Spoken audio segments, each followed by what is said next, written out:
So what's an elevator pitch? Well, have you ever had an opportunity where you encountered a stranger who worked for an employer that you wanted to work for, or worked at a company that could buy your product or services, and they asked you why you? Why should I hire you?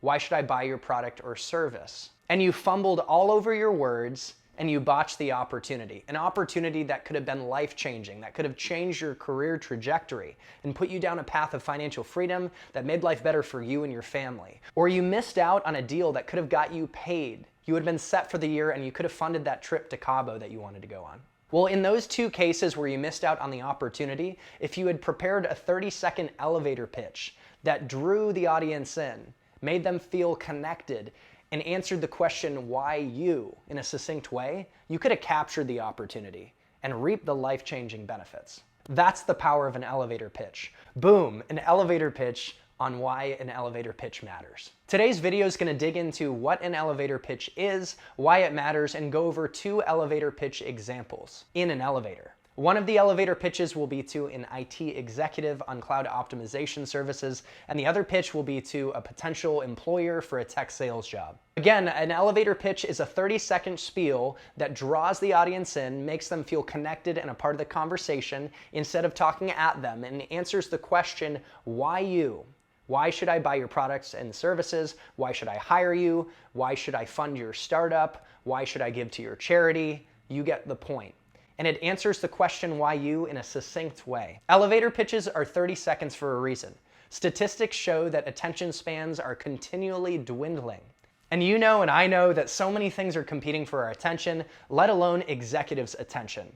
So being succinct is key. But even the best ideas need to be sold. When Thomas Edison invented the light bulb, believe it or not, it took a while for it to be adopted because people didn't know what they didn't know in terms of how it could improve their life. And hey, it's not a best writing author, it's a best-selling author. Having an elevator pitch in your back pocket to sell yourself, to sell an idea, to sell your company and its services is so important because you never know when an opportunity is going to present itself. And I've got a few examples recently from my life to illustrate that point. Recently, I was at a bar on a Saturday and this stranger started talking to me. And he was an interesting guy and I asked him what he did. He turned out to be a top executive at a huge company. He asked me what I did and I had a little elevator pitch on my company and our services. And it turned out there was a mutual opportunity. We set up a conversation the next week. That went well, and then I got connected to his peer who is an IT executive, and that turned into a $20 million deal. It was all because I had that elevator pitch ready to go and I was able to whip it out at the bar. Oh wait, that sounds bad. That's it. Whip it out? It was all because I had prepared an elevator pitch that I had ready to go to share at the bar. And just yesterday, I ran into a stranger at WeWork. We got in a conversation. He turned out to be a sales executive. I had a pitch on my career trajectory and background in my back pocket. I used it, it resonated, he offered me a job. I didn't take it because I'm happy with where I'm at currently. However, another point to illustrate the power of the succinct elevator pitch. So let's dive into two examples of two different elevator pitches. The first is going to be to an IT executive to sell cloud optimization services, and the second is going to be pitching myself for a tech sales job at a company that I've been dying to work for. Oh, how's it going? Good, how you doing? Not too bad. Are you visiting Austin? Do you live here?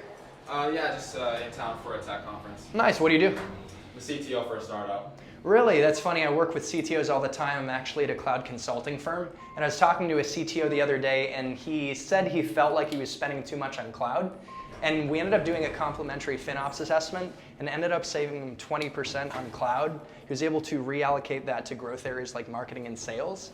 And it was pretty powerful, actually. Have you ever done an assessment like that before? Never done one, but interested. Okay, cool. Well, I'm sure you're a busy guy, but if you've got 20 minutes next week, let me know. Would love to talk about your priorities and see where we can possibly help. You open to that? Very open. Okay, cool. Let me get your contact information. Let's book a meeting. All right, so that was my elevator pitch to a technology executive. A couple things I want to point out that went well was number one, I was curious. I wanted to know who is this human and what were they doing in Austin. Given it was a short elevator ride, I did jump to the pitch pretty quickly If I wanted to be more curious, I could have asked some more qualifying questions. Instead of assuming that they were operating on the cloud, I could have clarified that before giving the pitch. But again, I didn't have a lot of time. So then I got to the pitch and I leveraged something called the proximal peer in psychology. I shared a relevant example of what another CTO was thinking about. I talked about their challenges and opportunities. And the proximal peer in psychology says that people want to do what their peers are doing.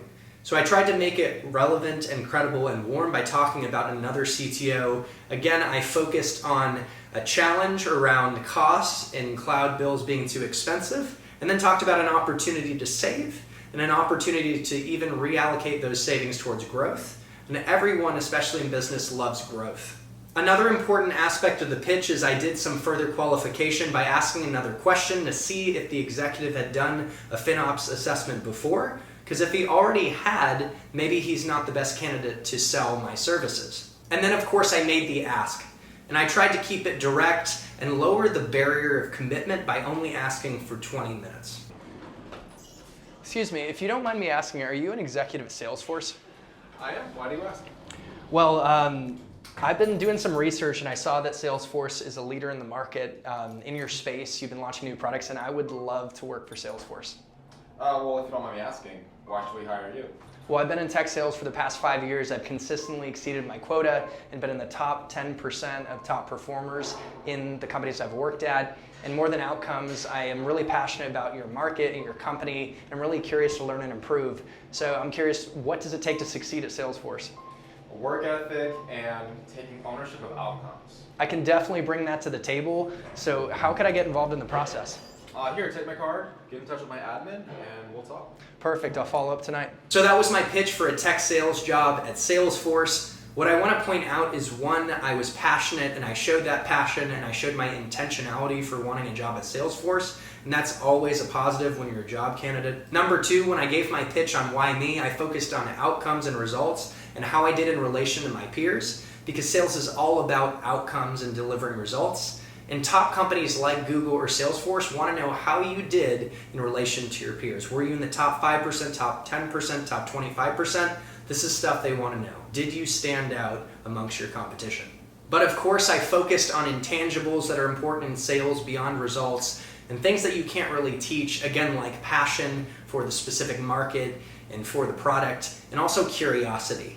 Curiosity is the biggest determinant of success in sales, and I would say in life, more so than intelligence or even emotional intelligence. And speaking of curiosity, I asked for the answers to the test. I asked the executive, what does it take to succeed at Salesforce? And he told me, and I was able to say, hey, I can bring that to the table. And finally, I made the ask to get involved in the process, and I assured the executive that I would follow up promptly. At the end of the day, you have to make the ask and you have to shoot your shot. The worst thing is they can say no.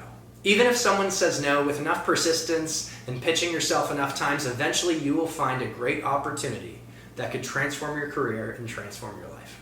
Guys, I hope this video was helpful. I hope you learn more about what a pitch looks like. I hope you learn more about why it matters and how you could better pitch yourself for a job opportunity or better pitch your products or services to an executive if you encountered them in an elevator, at a bar, or wherever. Always be closing.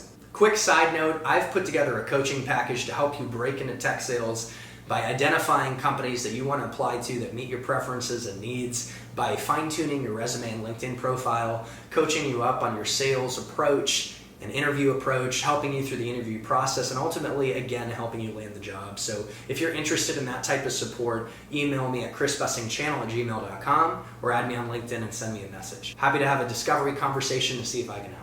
And if you found this video remotely entertaining or useful, make sure to hit the like button, give it a love tap, because the YouTube algorithm loves that too and will show this video to more people who could benefit from the message. And of course, make sure to subscribe for weekly sales, mental health, and personal growth hacks that you can chew on like snacks. Happy selling and happy living.